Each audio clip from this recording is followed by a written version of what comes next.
दोस्तों नमस्कार। हम आईपीएल का एक और मुकाबला कवर करेंगे जो कि सनराइज हैदराबाद और गुजरात टाइटंस के बीच आज शाम 7:30 बजे से राजीव गांधी इंटरनेशनल स्टेडियम में ये मुकाबला खेला जाएगा। अब बात करेंगे हम इस मैच के पिच रिपोर्ट की। दोस्तों इस वीडियो में मैं आपको पिच रिपोर्ट, उसके बाद दो प्रकार के वेन्यू रिकॉर्ड, एक ओवरऑल रिकॉर्ड, उसके बाद जो यहाँ लास्ट 7 T20 मुकाबले खेले गए हैं उनका रिकॉर्ड, ठीक है। और इन 7 मुकाबलों में बॉलर का कैसा प्रदर्शन रहा है, पेसर ने फर्स्ट इनिंग में या स्पिनर ने किस प्रकार से कितने विकेट लिए हैं, ताकि आपको बॉलिंग सिलेक्शन करने में ताकि आपको पता चले कि भैया आपको पेसर पर फोकस करना है या स्पिनर पर फोकस करना है, किस इनिंग में कौन से बॉलर ज़्यादा विकेट ले रहे हैं, ठीक। बॉलर का सिलेक्शन करने में आपके लिए आसानी होगी। उसके बाद बात करेंगे हम स्कोरिंग पैटर्न की, ठीक। और उसके बाद मैं बताऊंगा आपको दो वेन्यू मैचेस, ठीक है ना, ताकि आपको समझ में आए कि इस ग्राउंड पर किस प्रकार से मुकाबले होते हैं, ठीक है। आपको किस नंबर के प्लेयर को पिक करके चलना है, ठीक है, चाहे फर्स्ट इनिंग हो सेकंड इनिंग हो, बॉलर का सिलेक्शन किस प्रकार से करना है, पेसर पर फोकस करना है, स्पिनर पर फोकस करना है, ठीक है। और दूसरा वाला मुकाबला भी सेम वही चीज़ें रहेंगी। उसके बाद मैं लास्ट में बात करूंगा प्लेइंग 11 की, जहां आपको पता चले कौन सा प्लेयर किस नंबर पर बैटिंग करने आता है और उसकी करंट में जो फॉर्म चल रही है वो क्या चल रही है, ठीक है। तो पहले बात करते हैं पिच रिपोर्ट की। पिच रिपोर्ट की बात करें तो यहाँ की जो विकेट है एक बैलेंसिंग विकेट है, यानी कि बल्लेबाज और गेंदबाज को पिच से मदद रहती है, चाहे फर्स्ट इनिंग हो या सेकंड इनिंग हो, ठीक। इस ग्राउंड पर जो है अधिकतर जो मुकाबले होते हैं हाई स्कोरिंग होते हैं, 180 प्लस वाले मुकाबले मैक्सिमम मैचेस में यहाँ पर आपको देखने को मिलेंगे, ठीक है ना। और बल्लेबाजी के लिए यहाँ पर टॉप ऑर्डर और मिडिल ऑर्डर दोनों प्रकार के प्लेयरों पर फोकस करके चल सकते हैं, ठीक है। यहाँ पर हर मैच में जो टॉप ऑर्डर है वो वही प्रदर्शन नहीं करता, मिडिल ऑर्डर जो बल्लेबाज हैं वो अधिकतर मैचेस में यहाँ आपको प्रदर्शन करते हुए नजर आएगा, ठीक है ना, ठीक। तो उन प्लेयरों की फॉर्म के बेस पर आप उनको पिक करके चल सकते हैं, ठीक है ना, फर्स्ट इनिंग हो या सेकंड इनिंग। अगर मैं बात करूँ गेंदबाजी सेक्शन की, तो गेंदबाजी सेक्शन में यहाँ औसतन 5 से लेकर 7 विकेट औसतन गिरते हैं, ठीक है। किसी मैच में कम तो किसी मैच में ज़्यादा, ठीक। तो उस विकेट में जो होते हैं पेसर बॉलर को यहाँ पर पिच से थोड़ा सा ज़्यादा मदद मिलती है, बहुत ज़्यादा तो नहीं, हाँ, लेकिन हाँ रहती उनको ज़्यादा मदद है। स्पिनर भी विकेट लेते हैं लेकिन 1 से 2 विकेट, ठीक। तो औसतन यही रहता है स्पिनर का विकेट लेने का, ठीक है। उसके बाद अब हम बात करेंगे यहाँ पर वेन्यू रिकॉर्ड की। वेन्यू रिकॉर्ड की बात करें, देखिए अब तक इस ग्राउंड पर टोटल 80 T20 मुकाबले खेले गए, जहाँ बैटिंग फर्स्ट करने वाली टीम 37 बार तो वहीं बैटिंग सेकंड करने वाली टीम 43 बार यहाँ अपने मुकाबले जीती है। एवरेज स्कोर कितना रहा है, 163 रन का, ठीक है ना। अगर 80 मुकाबलों में देखिए, अगर 43 बार बैटिंग सेकंड करने वाली टीम जीती है और 37 बार बैटिंग फर्स्ट करने वाली टीम जीत रही है, तो 37 और 43 में ज़्यादा अंतर है नहीं। मेरे कहने का मतलब ये है कि जो टीम अच्छा खेलेगी वो मुकाबला जीत सकती है, बशर्ते इस रिकॉर्ड को देखकर ये ऐसा लग रहा है कि जो टीम बैटिंग सेकंड करेगी उसके जीतने के चांसेस ज़्यादा रहेंगे। नो डाउट जो टीम चेज करती है वो भी मैच जीतती है, लेकिन यहाँ पर बैटिंग फर्स्ट करने वाली टीमें भी मुकाबले जीतती हैं, ठीक है। क्योंकि कौन सी टीम मुकाबला जीतेगी कई फैक्टरों पर निर्भर करता है कि किन किन टीमों के बीच मुकाबला खेला जा रहा है, इस ग्राउंड पर किस प्रकार के मुकाबले होते हैं, हाई स्कोरिंग होते हैं, लो स्कोरिंग होते हैं, ठीक है। अगर मुकाबले होते भी हैं तो उनमें बैटिंग फर्स्ट करने वाली टीम के का प्रदर्शन कैसा रहता है, ठीक है। और सेकेंड इनिंग में कौन से प्लेयरों को ज़्यादा पीछे मदद रहती है, ठीक। टॉप ऑर्डर ज़्यादा स्कोर करता है या मिडिल ऑर्डर स्कोर करता है, ठीक है ना। और बॉलर को किस प्रकार से पिच हेल्प करती है, फर्स्ट इनिंग में कौन से बॉलर ज़्यादा विकेट लेते हैं, स्पिनर लेते हैं, पेसर लेते हैं, या सेकंड इनिंग में क्या हाल रहता है। तो इन चीज़ों को ध्यान में रखकर आपको टीम को सेट करके चलना होगा, ठीक। उसके बाद देखिए जो लास्ट के जो 7 T20 मुकाबले इस ग्राउंड पर खेले गए हैं उनमें बैटिंग फर्स्ट करने वाली टीम 3 बार तो वहीं बैटिंग सेकंड करने वाली टीम 4 बार यहाँ अपने मुकाबले जीती है। 3 और 4 एक बार फिर से वही कि कोई ज़्यादा अंतर है नहीं, तो जो टीम अच्छा खेलेगी वो मुकाबला जीत सकती है, ठीक है। हमको उनकी संभावनाएं, उनके रिकॉर्ड, उन प्लेयर की फॉर्म के बेस पर और उस ग्राउंड का रिकॉर्ड क्या कहता है उसके बेस पर हमको ये देखना पड़ता है कि भाई इन दोनों टीमों के बीच किस प्रकार का मुकाबला हो सकता है, ठीक है ना। इस प्रकार का मुकाबला होगा तो तब मैं इस प्रकार से टीम बनाकर चलूँगा किसी मैच में। और एक बार ये भी सोचना होगा ऐसा नहीं होगा तो तब ऐसा भी हो सकता है, ठीक है। उसको भी आपको सोच कर चलना पड़ेगा, ठीक है ना। कहीं पर आपको ओपनर ड्रॉप करके चलने पड़ेंगे, ओपनर 1 2 3 में से 1 या 2 प्लेयरों को ड्रॉप करके और उसके बॉलर को पिक करना होगा। जहाँ पर आपने दोनों बॉलर लिए तो आप किसी एक मैच में ऐसा भी ट्राई कर सकते हैं कि उनके एक मेन बॉलर को कम करके भी चल सकते हैं। तो अलग अलग संभावनाओं से आपको टीम बनाकर चलनी होगी, ठीक। और इन 7 मुकाबलों में टोटल 190 रन एवरेज स्कोर बना है, तो आप समझ सकते हैं कि बल्लेबाजी के लिए नो डाउट अच्छी कंडीशन रहती हैं। इन 7 मुकाबलों में टोटल कितने विकेट गिरे हैं, 75 विकेट गिरे हैं। जहाँ पर देखिए टोटल 75 विकेट गिरे हैं, जहाँ फर्स्ट इनिंग में 39 तो सेकेंड इनिंग में 36 विकेट गिरे हैं, ठीक। लगभग अगर हम देखें तो फर्स्ट इनिंग हो या सेकेंड इनिंग हो औसतन लगभग बराबर ही विकेट गिर रहे हैं। और फर्स्ट इनिंग में पेसर ने लिए हैं 29 विकेट तो स्पिनर ने महज 7 विकेट लिए हैं, सेकेंड इनिंग में पेसर ने लिए हैं 25 विकेट तो स्पिनर ने लिए हैं 10 विकेट। तो कहीं ना कहीं हमारा फोकस पेसर बॉलर पर हो सकता है, ठीक है। स्पिनर अगर टॉप क्वालिटी स्पिनर हो तो नो डाउट आप उसके साथ जा सकते हैं, वरना आप स्पिनर ऑल ऑलराउंडर स्पिनर से भी काम चल सकता है।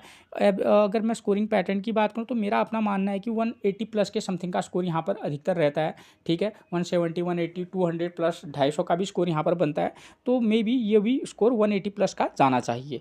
अब बात करेंगे वेन्यू मैचेस की, तो एक एक चीज़ को आप ध्यान से देखिएगा, इसी के बेस पर हम टीम भी बनाएंगे। पहले मैं आपको समझा देता हूँ, ठीक। तो ये परसों 27 मार्च का मुकाबला है। सनराइज हैदराबाद ने फर्स्ट इनिंग में बल्लेबाजी की, 190 रन का स्कोर किया है, विकेट कितने गिरे हैं 9, और लखनऊ ने उसे आसानी से चेज कर लिया है, ठीक है, हो गया। और यहाँ पर देखिए, कहने का मतलब ये है कि यहाँ पर विकेट तो गिरे हैं, ठीक है, नो डाउट, लेकिन टीम ने उसको चेज भी कर लिया है। 190 का स्कोर भी यहाँ चेज होता है, होने को तो यहाँ 200 प्लस का स्कोर भी चेज हो जाता है इस ग्राउंड पर, ठीक है। तो इस बात को आप ध्यान में रखकर चलिएगा। पावर प्ले में यहाँ पर 2 विकेट गिरे हैं, पावर प्ले में यहाँ 1 विकेट गिरा है। हैदराबाद की पिच हम देखते हैं तो हमको ऐसा लगता है कि भाई यहाँ टॉप ऑर्डर पक्का प्रदर्शन करेगा, लेकिन यहाँ पर ध्यान दे 1 नंबर, 4 नंबर, 6 नंबर के प्लेयर ने स्कोर किया है। तो आपको अलग अलग तरीके से टीम को सेट करके चलना पड़ेगा कि हाँ, अगर ऐसा नहीं होगा तो ऐसा होगा। और मैं एक चीज़ क्लियर कर दूँ, यहाँ 10 में से 8 मैचेज में पावर प्ले में 1 से 2 विकेट निश्चित तौर पर गिरते हैं। कोई मैच ऐसा होगा जहाँ पर पावर प्ले में आपको विकेट गिरते हुए नहीं नजर आएगा, वरना 10 में से 8 मैचेस में पावर प्ले में 1 से 2 विकेट पक्का गिरते हैं, चाहे फर्स्ट इनिंग हो या सेकेंड इनिंग, ठीक। अगर दूसरा वाला मैच देखें तो यहाँ पर क्या हुआ था, ये जो खेला गया था 23 मार्च को खेला गया था ये मुकाबला, ठीक है। इसी साल का मुकाबला है, जहां सनराइज ने फर्स्ट इनिंग में 286 रन का स्कोर किया, विकेट कितने गिरे 6, और राजस्थान भी 242 स्कोर कर चुकी थी, ठीक है। इतना 300 के कम समथिंग का स्कोर था, तो 250 रन के 240 रन के समथिंग का स्कोर बनाया राजस्थान ने सेकेंड इनिंग में। तो आप समझ सकते हैं कि यहाँ पर जो टीम बैटिंग सेकंड करेगी उसके जीतने के चांसेस मैक्सिमम रह सकते हैं, ठीक है। अगर कोई टीम 300 बना दे, वो एक टफ टास्क रह सकता है, ठीक है। लेकिन कह रहा हूँ कि हाँ, यहाँ पर आप ये नहीं मान सकते कि हाँ सेकंड इनिंग में जो टीम बल्लेबाजी करेगी वो हारी जाएगी, यहाँ पर सेकंड इनिंग वाली टीम भी जीत सकती है, ठीक है। तो कहने का मतलब ये है कि हाई से हाई टोटल भी यहाँ सेकंड इनिंग में चेजेबल है, ठीक है। और विकेट लगभग 5 से 6 विकेट, 7 विकेट लगभग औसतन गिरते हैं, कभी एक आध मैच में ऊपर नीचे होता रहता है। पावर प्ले में यहाँ भी 1 विकेट, पावर प्ले में यहाँ 3 विकेट। तो मैं ये बता रहा हूँ था आपको कि भाई हाँ, यहाँ पावर प्ले में आपको विकेट गिरते हुए नजर आ जाएंगे।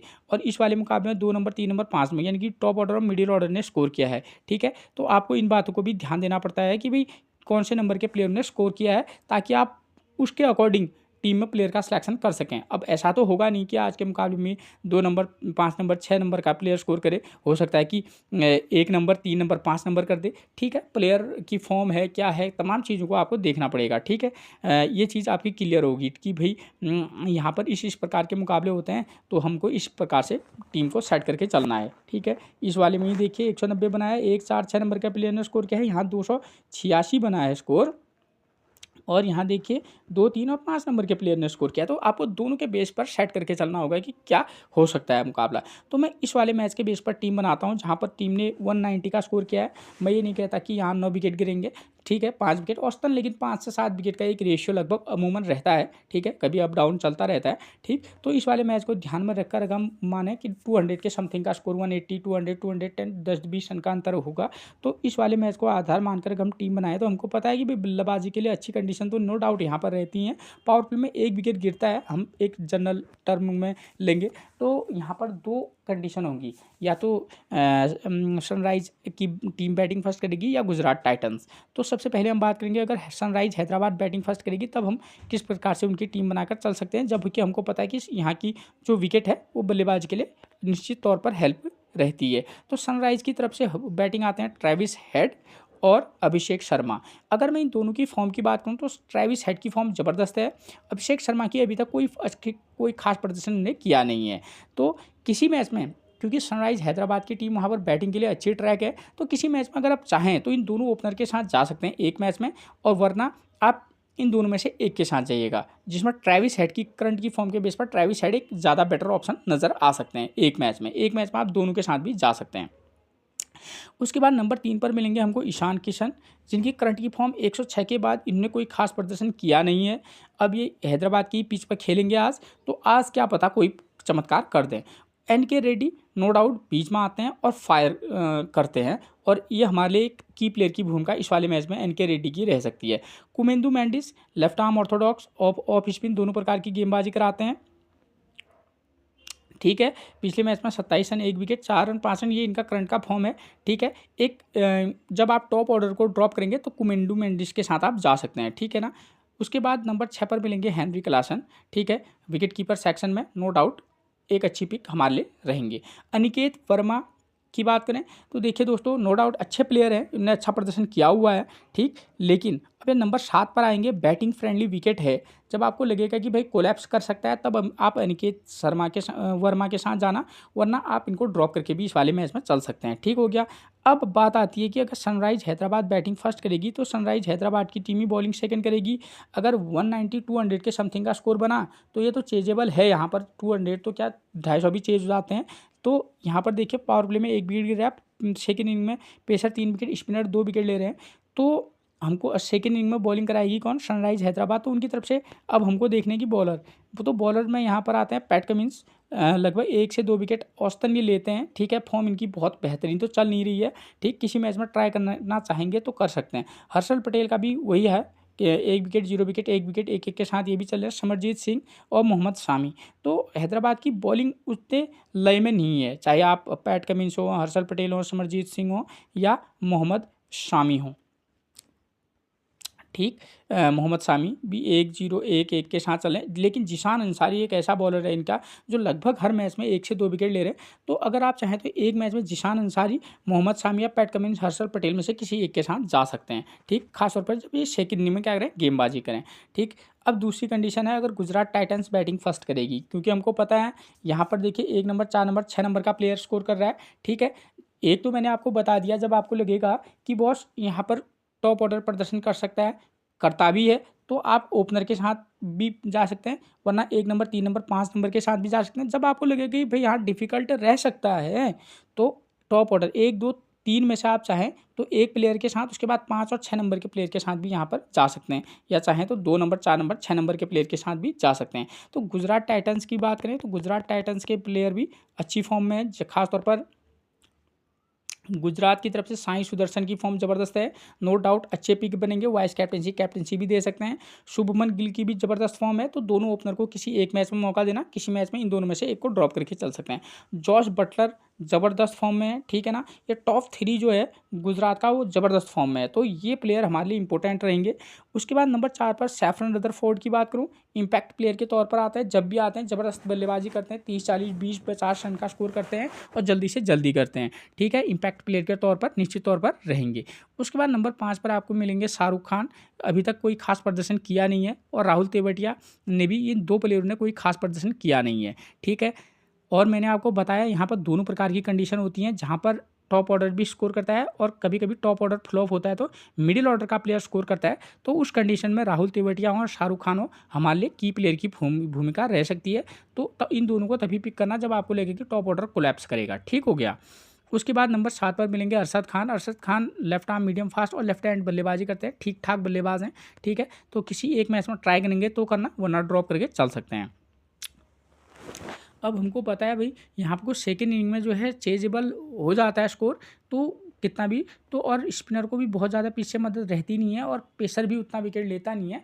तो मे भी आप एक पेसर या पेसर ऑलराउंडर या स्पिनर के साथ आप जा सकते हैं, जिसमें देखिए राशिद खान की करंट की फॉर्म तो बेकार चल रही है। साई किशोर की बात करूँ तो यहाँ पर हर मैच में 1 से 2 विकेट ले रहे हैं, तो इनकी फॉर्म के बेस पर आप साई किशोर के साथ जा सकते हैं।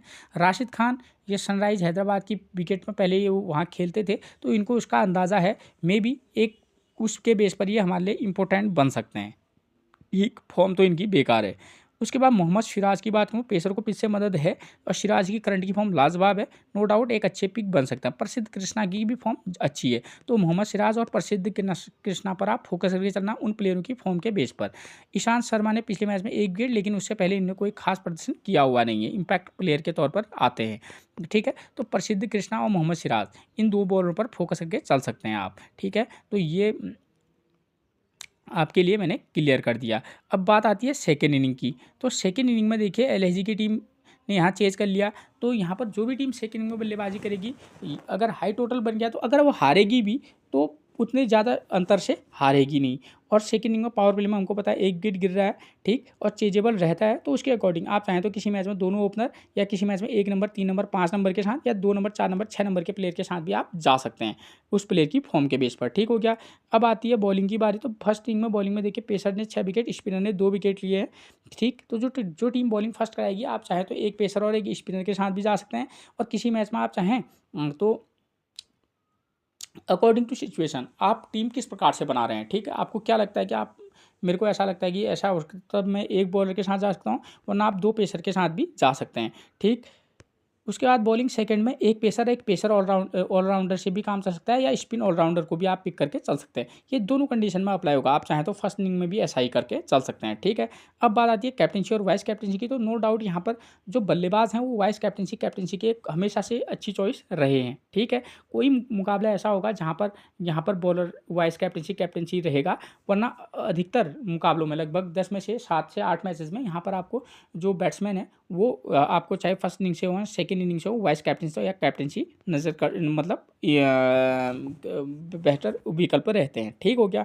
अब मैंने दूसरा वाला मुकाबला बता दिया कि भाई यहाँ पर को तभी टीम चेंज नहीं कर पाएगी जब बहुत हाई टोटल बनता है, ठीक है। तो उसके बेस पर भी आप किसी मैच में टॉप ऑर्डर, मैंने वो चीज़ें आपको समझा दी है। तो दोनों चीज़ें रहती हैं, और जो टीम हारेगी भी सेकेंड इनिंग में वो बहुत कम अंतर से यहाँ पर को हारती है, ठीक। तो उसके बेस पर आप टीम सेट करके चल सकते हैं। अगर आज का मुकाबला कुछ अलग हो जाए वो बात की बात है, लेकिन हाँ औसतन यहाँ पर ऐसा रहता है। एसआरएच की बात, अब प्लेइंग 11 की बात करें, वो मैं आपको समझा चुका हूँ। एसआरएच की तरफ Travis head, Abhishek Sharma. Travis head ने पिछले 1-2 इनिंग उनकी अच्छी नहीं रही है, और अभिषेक शर्मा की फॉर्म उतनी अच्छी नहीं है, लेकिन हैदराबाद की विकेट है, यहाँ पर ये दोनों प्लेयर घातक हो सकते हैं।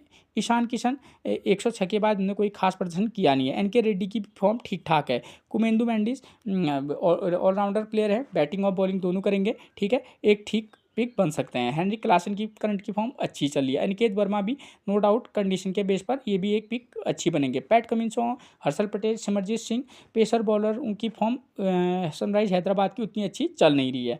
और मोहम्मद शामी और जिशान अंसारी, इन 2 बॉलरों पर आप थोड़ा सा फोकस करके चल सकते हैं हैदराबाद की तरफ से। अब बात करेंगे गुजरात टाइटंस की। तो उनकी तरफ से साई सुदर्शन हो, शुभमन गिल हो, जॉस बटलर हो, टॉप 3 जो गुजरात का है वो बहुत अच्छी फॉर्म में है। उसके बाद नंबर 4 पर मिलेंगे सैफरन रदरफोर्ड, इम्पैक्ट प्लेयर के तौर पर आते हैं, और एक अच्छी पिक इस वाले मैच में भी बन सकते हैं। शाहरुख खान और राहुल तेवतिया ने अभी तक कोई खास प्रदर्शन किया नहीं है, ठीक। इन प्लेयरों पर भी आप फोकस करके जरूर चलिएगा, ठीक है ना, क्योंकि अगर टॉप ऑर्डर कोलैप्स करेगा तो नो डाउट यही प्लेयर होंगे जो हमारे आज के मैच में की प्लेयर रहेंगे। अरशद खान, ठीक, एक लेफ्ट आर्म मीडियम फास्ट गेंदबाजी करते हैं, साथ में ठीक ठाक बल्लेबाजी कर लेते हैं, तो अकॉर्डिंग टू सिचुएशन पिक करना वरना ड्रॉप करके चल सकते हैं। राशिद खान और आर शाही किशोर। राशिद खान की फॉर्म इतनी कोई खास चल नहीं रही है, आर शाही किशोर अच्छी फॉर्म में है। स्पिनर को पीछे बहुत ज़्यादा मदद नहीं है, तो किसी मैच में चाहे तो आर शाही किशोर को पिक करके चल सकते हैं।